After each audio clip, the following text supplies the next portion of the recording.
tayo naman po ang endangered human being. Ilang-ilang na lamang po tayo. Kung may endangered species, di ba? Tayo ilan na lang. Ilan na lang tayong lumalaban na hindi pera-pera. Nandito tayo para magsama-sama para gawing normal ang ating pamumuhay. Dahil ginagawa na po tayong abnormal ngayon. Nakita niyo ginagawa ng pronouncement ngayon ng Pangulo.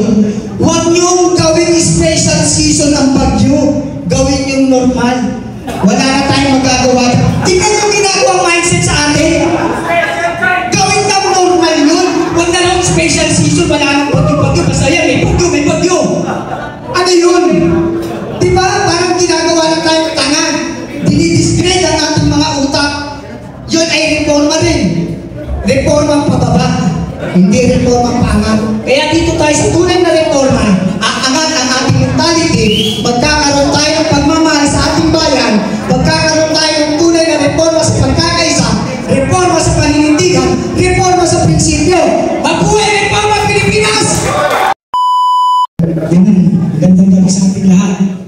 Unang-una, maraming salamat sa organizer kung bakit tayo narito ngayon ay para magkaroon ng isang tunay na reforma.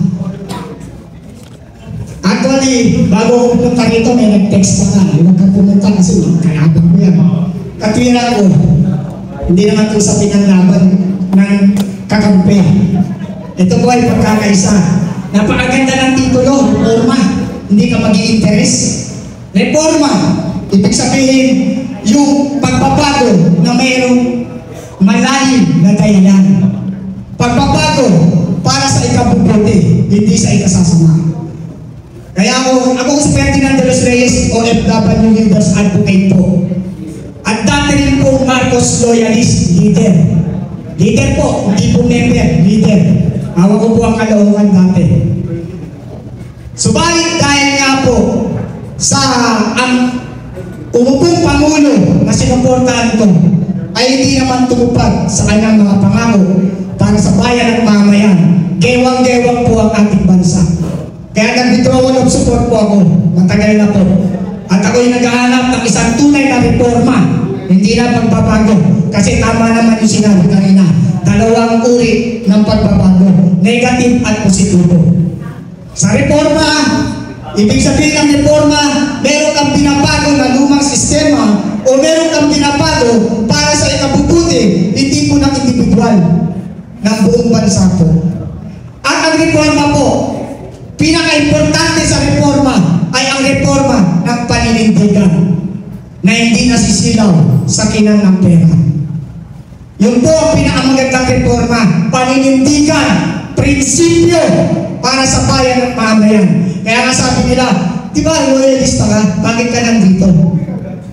Correction please. Ang pagiging loyalista, hindi po dapat tama uli yung kanilang narinig ko. Kaya lahat ng narinig ko kanina ay lahat ay repressive sa ating mga sarili. Kung bakit tayo nandito. Hindi na po itong kulay ng politika. Hindi na po itong kulay ng kung anong partido. Ito po ay kulay na ng isang problema ng buong bansa at ng buong mamamayang Pilipinas. At tayo po yun. Tayong mga Pilipino.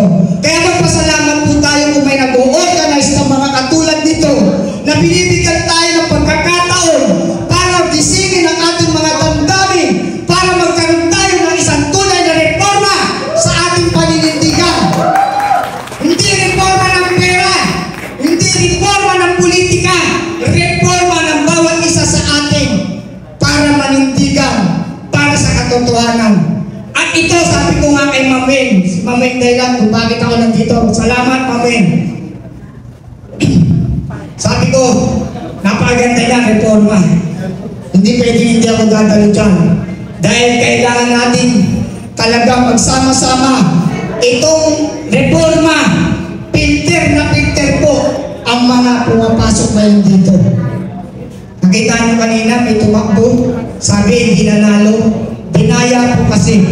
Sa totoo lang, huwag tayo masaktan kung natalo ngayon.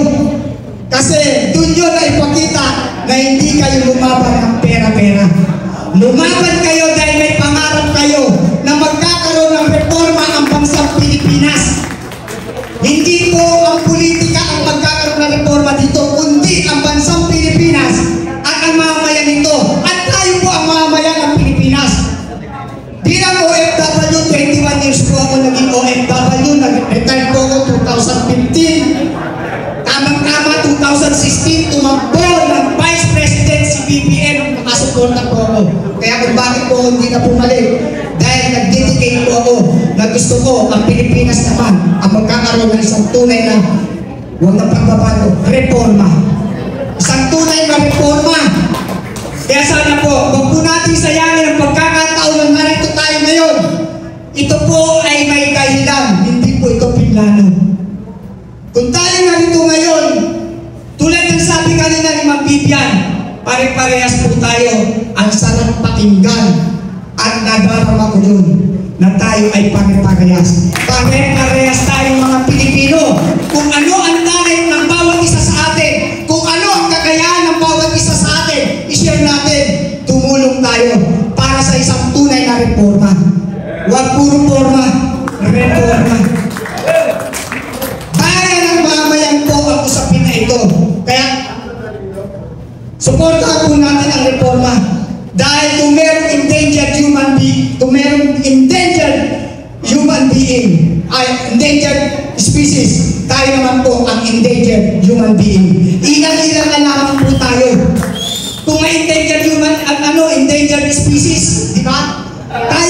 Tayo naman po ang endangered human being. Ilang-ilang na lamang po tayo. Kung may endangered species, di ba? Tayo ilan na lang tayong lumalaban na hindi pera-pera.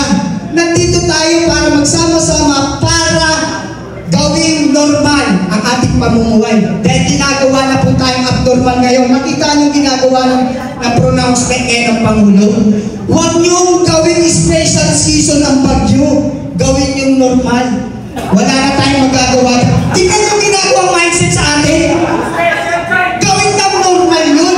Huwag na lang special season. Wala nang bagyo-bagyo. Basta yan, may bagyo.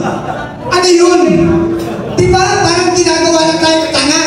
Dinidisgrade ang ating mga utak. Yun ay reforma rin. Reforma pababa. Hindi reforma paangat. Kaya dito tayo sa tunay na reforma, aangat ang ating mentality,